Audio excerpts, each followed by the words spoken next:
ఎక్కడో నంద్యాలలో స్టార్ట్ అయిన ఉద్యమం ఈరోజు ఆమన్గల్కి వచ్చింది. రేపు హైదరాబాద్లో కూడా ఇప్పుడు చాలామంది మార్వాడి గో బ్యాక్ సంబంధించిన దాంట్లో వస్తూ ఉంది. అసలు ఏంది, ఎందుకు అసలు ఈ మార్వాడి సమాజం మీద ఇంత ఆగ్రహం వ్యక్తం చేస్తుంది ప్రజానికం? ఏ ప్రాంతపు ప్రజలపైన కూడా ఇతర ప్రాంతాల వారి డామినేషన్ ఎప్పుడు పెరుగుతుందో అప్పుడు అక్కడ ఖచ్చితంగా ఉద్యమం మొదలవుతుంది. ఇది మనం అనేక ప్రాంతాల నుంచి చూస్తున్నాం.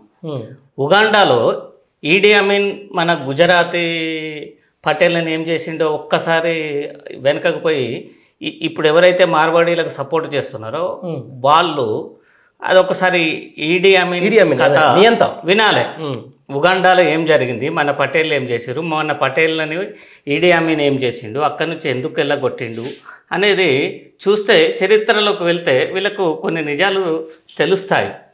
ఇప్పుడు ఈ మార్వాడీలకు సపోర్ట్ చేసే వాళ్ళంతా మార్వాడీలు విసిరేసే ఎంగిలి మెతుకులకు ఆశపడుతున్నటువంటి లీడర్లు పార్టీలు మాత్రమే మార్వాడీలకు సపోర్టు చేస్తాయి.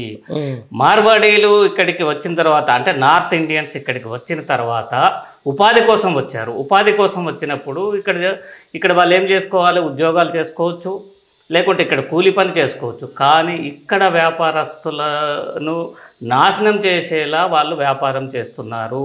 వాళ్ళు కల్తీ సరుకు అమ్ముతున్నారు. ఆ కల్తీ సరుకు అమ్మటంలో ఈ మార్వాడీస్ చాలా ఫేమస్. వాళ్ళని మించిన ఫేమస్ వ్యక్తులు ఇండియాలో ఇంకెవరు ఉండరు. ఆ కల్తీ సరుకు అమ్మితే మనం తంతమంటే చట్టాన్ని చేతిలోకి తీసుకుంటారా మీరు అంటారు. పోనీ చట్టాలకి మనకు ఫిర్యాదు చేస్తే చట్టం వాళ్ళకు పనిచేయదు, చట్టం వాళ్ళ మీద చర్యలు తీసుకోదు.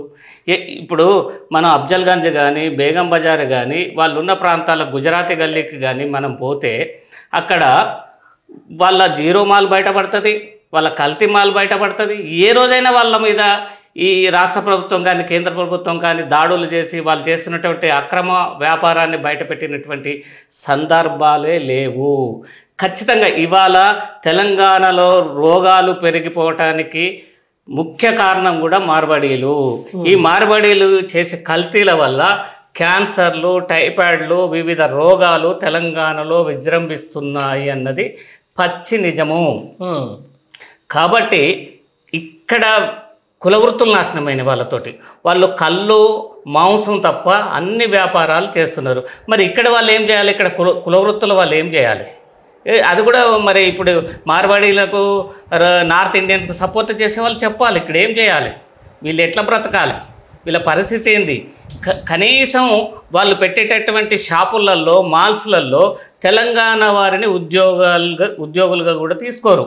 అసలు మార్వాడి వాళ్లకు నార్త్ ఇండియన్స్కు తెలంగాణ వాళ్లకు మానవ సంబంధాలు ఉండవు.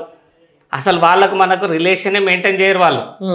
అసలు వాళ్ళ ఆచార వ్యవహారాలు వేరు, వాళ్ళ తిండి వేరు, వాళ్ళ పద్ధతి వేరు. ఎక్కడైనా ఏ మార్వాడి వాడైనా తెలంగాణ వాడిని హక్కున చేర్చుకున్నటువంటి సందర్భాలు చూశారా? మీరు ఎప్పుడన్నా మార్వాడి ఇంట్లో భోజనం చేశారా? ఈ రాష్ట్రంలో ఉన్న ముస్లిం ఇంట్లో భోజనం చేసి ఉంటారు, ఈ రాష్ట్రంలో ఉన్న ఇతర మతాల వాళ్ళ ఇళ్లలో భోజనం చేసి ఉంటారు. కానీ ఈ రాజస్థానీ, గుజరాతీ, మార్వాడీలు, పటేళ్ల ఇళ్లలో మనం భోజనం చేసినటువంటి సందర్భం ఉండదు. వాళ్ళు మంచినీళ్ళు కూడా మనకి ఇవ్వరు. అసలు మానవ సంబంధాలతోటి మనకి సంబంధం ఉండదు. వాడు బిజినెస్ చేయడు, బిజినెస్ కాదు వాడు చేసేది, దాడి చేస్తాడు. వాడు బిజినెస్ దాడి చేస్తాడు, యుద్ధం చేస్తాడు. వాడు సంపాదించటం కోసము వాడు ఏ విధంగానైనా దిగజారిపోతాడు. ఈ రాష్ట్రంలో మనం ఇప్పుడు మనకు తెలంగాణ ఉద్యమం ఎందుకు వచ్చింది? నీళ్లు, నిధులు, నియామకాల కోసం వచ్చింది. ఇప్పుడు కూడా మా వృత్తులు, మా వ్యాపారాలు, మా ఉద్యోగాల కోసం మేము ఉద్యమం మొదలుపెట్టినాం. ఖచ్చితంగా ఇది విజృంభిస్తుంది. ఏ పార్టీ అయినా, ఏ రాజకీయ నాయకుడైనా ప్రజల్లో ఉద్యమం ఉవ్వెత్తిన ఎగిసిపడినప్పుడు సపోర్ట్ చేయక తప్పదు.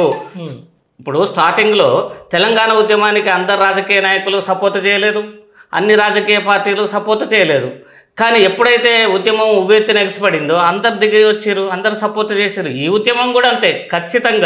ఖచ్చితంగా మార్వాడి దొంగ వ్యాపారాల మీద, మార్వాడి కల్తీ వ్యాపారం మీద ఈ కేంద్ర రాష్ట్ర ప్రభుత్వాలు చర్య తీసుకోకపోతే ఖచ్చితంగా ఈ ఉద్యమం ఇంకా ఉవ్వెత్తిన ఎగిసిపడుతుంది.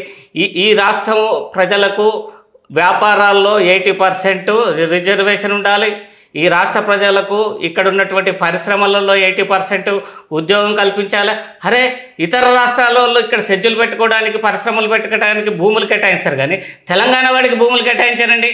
మేము వ్యాపారం చేస్తాం, మాకు భూమి కేటాయించమను, మండలానికి 10 ఎకరాలు కేటాయించమను, కుల వృత్తులలో వ్యాపారాలు చేసుకోవడానికి అవకాశం కల్పించమను.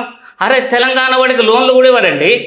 తెలంగాణ వ్యాపారస్తులకు, కుల వృత్తులు చేసి బతకట్టేవాళ్ళకు ఏ బ్యాంకు లోన్ ఇవ్వదు. రాష్ట్ర ప్రభుత్వం చర్య తీసుకోవాలి కదా, కేంద్ర ప్రభుత్వం చర్య తీసుకోవాలి కదా. అంటే మా వృత్తులను నాశనం చేసి, మా వ్యాపారాలను నాశనం చేసి, మా కల్తీ సరుకులు వాళ్ళు అమ్మినవి మేము తిని మా ఆరోగ్యాలు ఖరాబ్ చేసుకోవటం మంచిదని అంటారా? అది సమంజసమా? ఎవరైతే మార్వాడీలకు సపోర్ట్ చేస్తున్నారో వాళ్లకు మేము హెచ్చరిక చేస్తున్నాం. ఖచ్చితంగా మీరు తప్పుడు వ్యక్తులుగా ఈ యొక్క తెలంగాణలో పరిగణించబడతారు, దుర్మార్గులుగా పరిగణించబడతారు. వాళ్ళ వ్యాపారాలు మీద వీళ్ళు సేల్ ట్యాక్స్ వాళ్ళు, ఇన్కమ్ ట్యాక్స్ వాళ్ళు, ఫుడ్ ఇన్స్పెక్టర్లను దాడి చేయమనండి. ఎంత కల్తీ సరుకు దొరుకుతుందో తెలుస్తుంది, ఎంత జిఎస్టీ లేని సరుకు దొరుకుతుందో తెలుస్తుంది. ప్రభుత్వానికి బొచ్చడి ఆదాయం వస్తుందండి. రైట్ అన్న, ఇదే విషయానికి సంబంధించి బేసికల్గా ఇంకొక చర్చ కూడా నడుస్తూ ఉంది. ఓవైపు కేంద్రంలో ఉన్నటువంటి బీజేపీ సర్కార్ మేక్ ఇన్ ఇండియా అని చెప్పేసి, డిజిటల్ మనీ చేయాలని చెప్పేసి ఈరోజు ఎక్కువ ఆన్లైన్ మనీకి సంబంధించిన దాని మీద చేస్తుంటే, ఈరోజు మార్వాడీ సమాజం కేవలం లిక్విడ్ అమౌంటే తీసుకుంటా ఉంది. అసలు మేక్ ఇన్ ఇండియాకి సంబంధించి డిజిటల్ అమౌంట్ వాళ్ళు తీసుకోరని చెప్పేసి, అసలు ట్యాక్స్ను మొత్తం ఎగదొబ్బే కార్యక్రమం టోటల్గా మార్వాడీ సమాజం చేస్తుందని చెప్పేసి ఒక వాదన అయితే ఉంది. దీని మీద మీరేమంటారు? వాస్తవంగా మ్యానుఫ్యాక్చర్స్ మార్వాడీసే ఉంటారు, డిస్ట్రిబ్యూటర్స్ మార్వాడీసే ఉంటారు, డీలర్స్ మార్వాడీసే ఉంటారు, రిటైలర్స్ మార్వాడీసే ఉంటారు. ఇక తెలంగాణ వాడికి ఇక్కడ బిజినెస్ చేసుకోవడానికి అవకాశం ఇవ్వట్లేరు. అక్కడ ఏం చేస్తాడు వాడు? మ్యానుఫ్యాక్చరింగ్ కాడికి పోయి వీడు ₹1,00,00,000 మాలు తెస్తే 10 లక్షలకి జిఎస్టీ కడతాడు, 90 లక్షలకు జిఎస్టీ కట్టకుండా తీసుకొచ్చి ఇక్కడ జిఎస్టీ లేకుండా అమ్ముతా ఉంటాడు. ఇక్కడ అసలు వాడు వాడు మార్వాడు, వాడు తెలుగులో రాయడు, వాడి భాష మనకు అర్థం కాదు. మనం సరుకులు తీసుకుంటున్నాం, వాడు ఏం రేట్ వేసిండో, ఏం చేసిండో వాడు రిటర్న్ కూడా తీసుకోడు. ఈ ప్రపంచంలో డూప్లికేట్ సరుకులు అమ్మేటోళ్ళు, కల్తీ సరుకులు అమ్మేటోళ్ళు ఖచ్చితంగా నార్త్ ఇండియన్స్. ఇది ప్రూవ్ అవుతుంది. మీరు ముజంజయ్ మార్కెట్ వాడి సరుకుకు ఎంఆర్పి ఉండదు, వాడి సరుకుకు ఐఎస్ఐ మార్క్ ఉండదు, వాడి సరుకుకు వారంటీ ఉండదు, వాడి సరుకుకు గ్యారంటీ ఉండదు. మీరు చూడండి, బిల్లు ఇచ్చినటువంటి సందర్భాలు ఉంటాయి. బేగం బజార్, అఫ్జల్గంజ్, ముజంజయ్ మార్కెట్, గుజరాతీ గల్లీలల్లో అసలే ఉండవు. వాళ్ళు ఖచ్చితంగా న్యాయబద్ధంగా ఇక్కడ బిజినెస్ చేసుకోమండి, కల్తీ సరుకు అమ్మకుండా బిజినెస్ చేసుకోమనండి, ఇక్కడ ఉన్నటువంటి వ్యాపారస్తుల బిజినెస్ను దెబ్బ కొట్టకుండా చేసుకోమనండి, మాకేం అభ్యంతరం లేదు.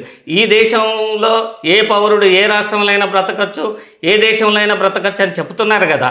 కానీ ఎంతవరకు అది ఆ యొక్క ప్రాంతపు ప్రజల వ్యాపారాలను, ఆచారాలను దెబ్బ కొట్టినంత వరకు బ్రతకవచ్చు.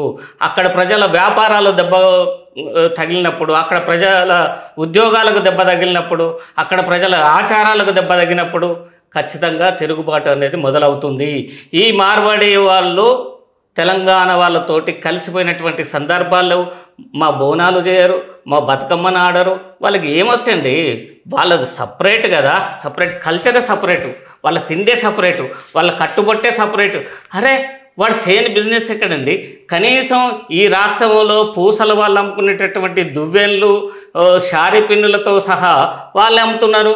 ఇవాళ ఒక బిల్డరు ₹1,50,00,000 ఒక ఇల్లు కడితే, ₹1,50,00,000 పెట్టి ఒక ఇల్లు కడితే ₹1,00,00,000 సరుకు మార్వాడోళ్ళ దగ్గర కొనాల్సినటువంటి పరిస్థితి.